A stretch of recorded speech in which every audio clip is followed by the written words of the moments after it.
પાતળા માટે જાડું થવું અઘરું છે અને જાડિયા માટે મારે અમે જોઈને હું બોલે છે તે પૂછ્યું કહું એમ તું તને શું લાગે તું એમાં આવે છે હું તો પાતળામાં આવું છું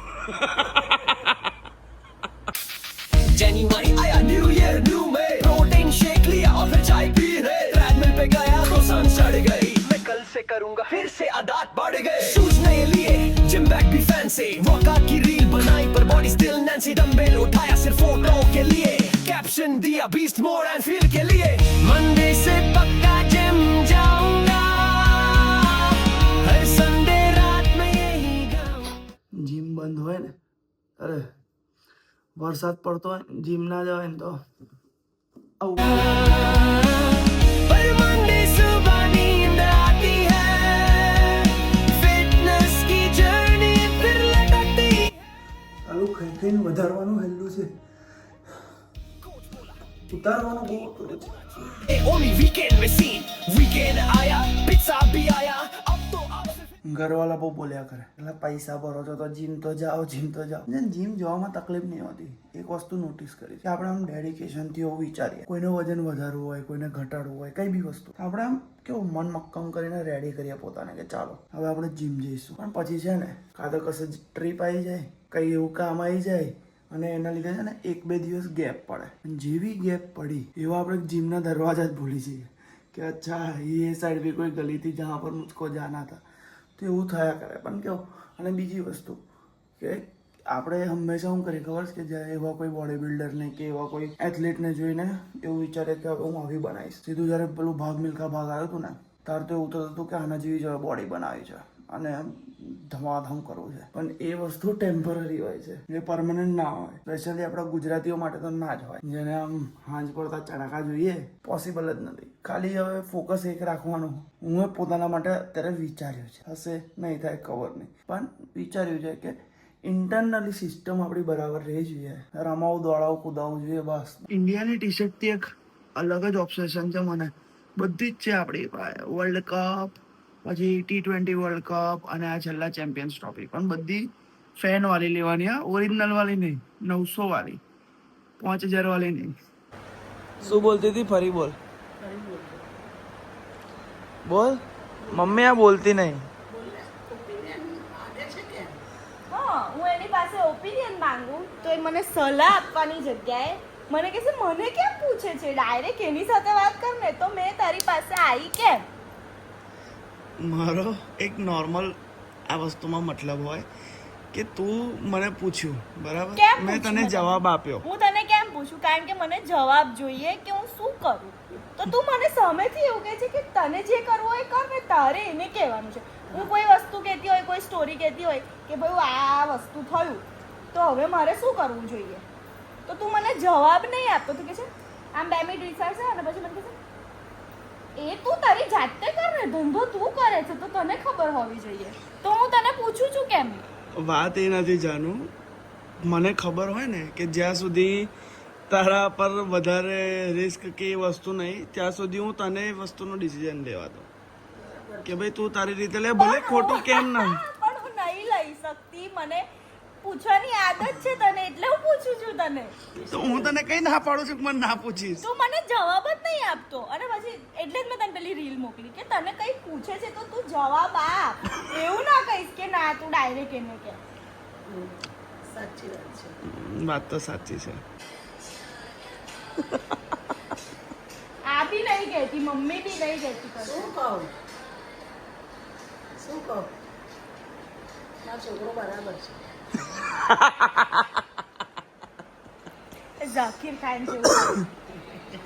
बड़ा बेटा सही होता है हाँ हमेशा इसका सभी जगह ध्यान होता है सभी जगह ध्यान रखता है वो इसीलिए पूछती हूँ तो जवाब नहीं देता है टाइम आने मैं के उसको बाद पता पूछती हूँ चलता है जवाब नहीं देता है वो टाइम आने पर पता चलता है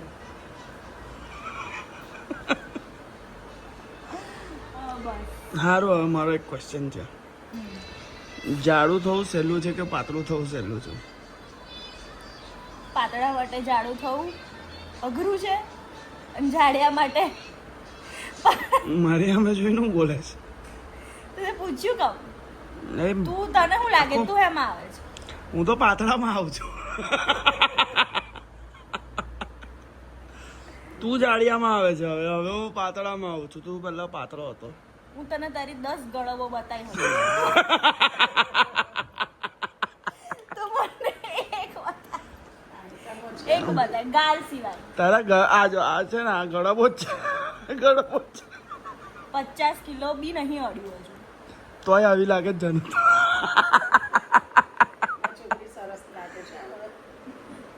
સરસ તો લાગે જ છે તું મમ્મી બધા જ જાડિયામાં આવે પપ્પા હવે જાડિયામાં નહીં આવતા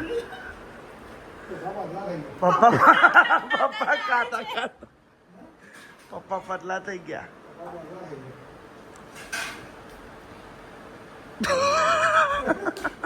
હું કશું બી પૂછું ને પપ્પા એને તો એવું નહીં કે જવાબ આપે સામે મને કહે છે કે તું એની સાથે વાત કર ને એટલે એની સાથે ડાયરેક્ટ વાત થતી હોત તો હું લેવા તારી પાસે આવત મેં સાચી વાત છે હવે ધ્યાન રાખીશું જવાબ તો આપીશ તો હવારનો જવાબ બી નહીં જ આપ્યો મને શું નહીં આપ્યો હવે આમાં ના કહેવાય ને. એ તો પછી એવું થઈ ગયું કે આખા ગામને ખબર પડી ગઈ પણ તને ના ખબર પડી કે હું કહેવા માંગુ છું ઓકે આ જુઓ સારું તો બસ. તને મસ્ત લાગે ડ્રેસનું જો આ કલર તને બહુ જ ફાઇન લાગે ડ્રેસનું વધારે જાડી લાગશે બહુ જ ફાઇન લાગે જાડીઓ તું છે ભાઈ હું નથી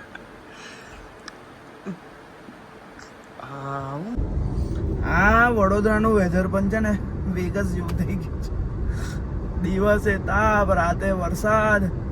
અને એના ચક્કરમાં માણસ બીમાર હવે નીકળ્યા છે પાછા શૂટ પતાવા આ જ્યારે આપણે પેલું કેવું પોડકાસ્ટ શૂટ કરતો હતો ને જ્યારે પોડકાસ્ટ શૂટ કરો ને તો કેવું 1 કલાક બેઠા વાત કરી અને આપણું પતી ગયું હવે આવું સોંગ વોંગ બધું શૂટ કરવાનું હોય ને એમાં થોડો ટાઈમ લાગે ને પાછું થોડું કેવું કોન્સેપ્ટ સાથે મેઇન તો એના સેટિંગમાં જ એટલો ટાઈમ જતો રહે ને જ્યારે પાછી તમારી ઇનિશિયલ ટીમ હોય ને એટલે વધારે લફડા એટલે એ બધું જ છે હવે જઈને પહેલાં લાઇટો સેટ કરીશું સેટ કરીશું ને પછી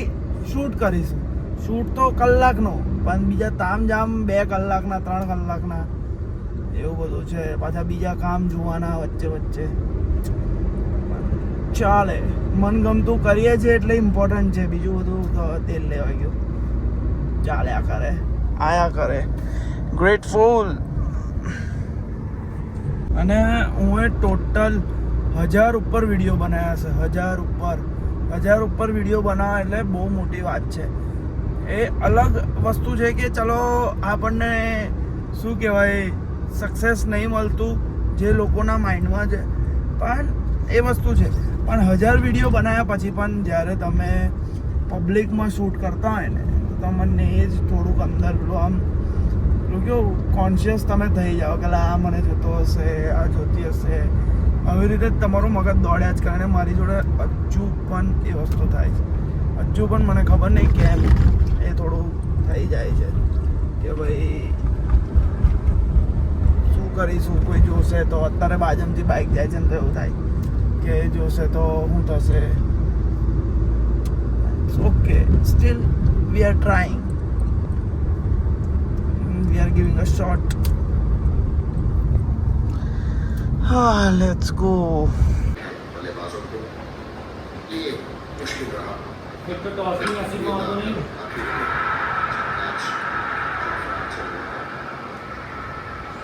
શું કહે છે જીતાશે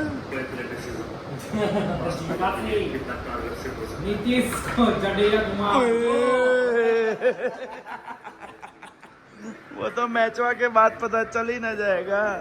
अक्षय कुमार आया जी ना